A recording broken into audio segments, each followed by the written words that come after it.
Tonight, we continue our series PTSD, The Battle Within, with a look at how mental health concerns are affecting our children.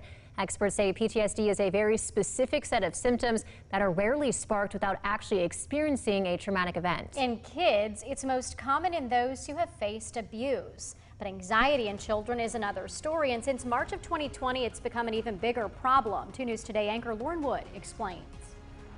6-year-old Tanner doesn't mince words when talking about what the pandemic was like for kids.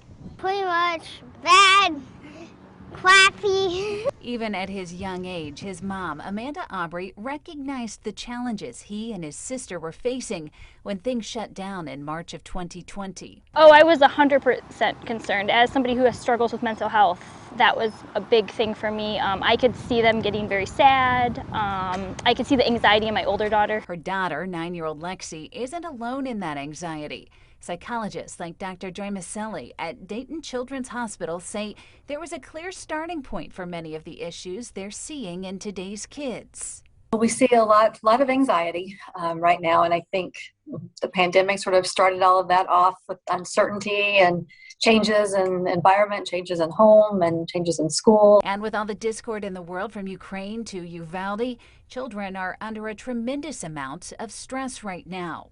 And when we have so much unrest in in the country, then that certainly contributes to that feeling of anxiety and not feeling safe. Do you see kids concerned about things like school shootings after what happened in Uvalde? We do, yes. It isn't that kids have not faced stressors before. In the Cold War, duck and cover drills were commonplace in schools. Since Columbine in 1999, school shootings have been a concern for parents and students. But now there are two main differences that have left many kids feeling less safe. First, the total disruption of their routine during the pandemic. But certainly for kids, the routine, it's so important for kids from such an early age. Routine is what tells them that the world is a safe place and a structured place, and it's, they're going to be okay. And second, the constant bombardment of media. That we know things that, 50 years ago you didn't necessarily know about in the same real life way that you do now.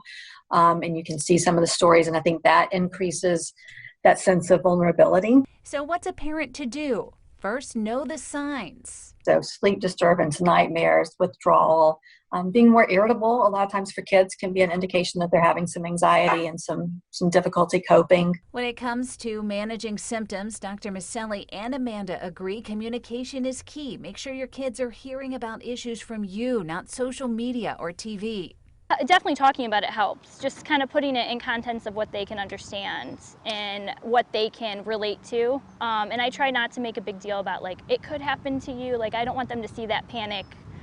Even if maybe I'm a little more worried, I try not to show them. Also focus on feelings. Safety and security in the home and in their primary environment is going to be the most important thing. So making sure that they feel safe, and that can be through, rituals and routines and structure. It can be through what's our plan. Finally, practice calming skills, things like breathing that can be taught at home or with the help of a professional. And remember, seeking that professional help is always an option. Having a therapist I can check in with is just great. Same thing with my kids. My daughter was like, I want to go talk to somebody. And I was like, okay, we'll find you someone to talk to. If your child's anxiety symptoms start disrupting their everyday life, don't wait to get that professional help. Dr. Maselli says take the time to find a therapist that fits your family, and don't be afraid to meet several until you find one that clicks. We have resources to help you do that on our website, WDTN.com. Lauren Wood, 2 News, working for you. And to see all of our stories on the impact of PTSD on the Miami Valley, go to WDTN.com, click on Mental Health under the News tab.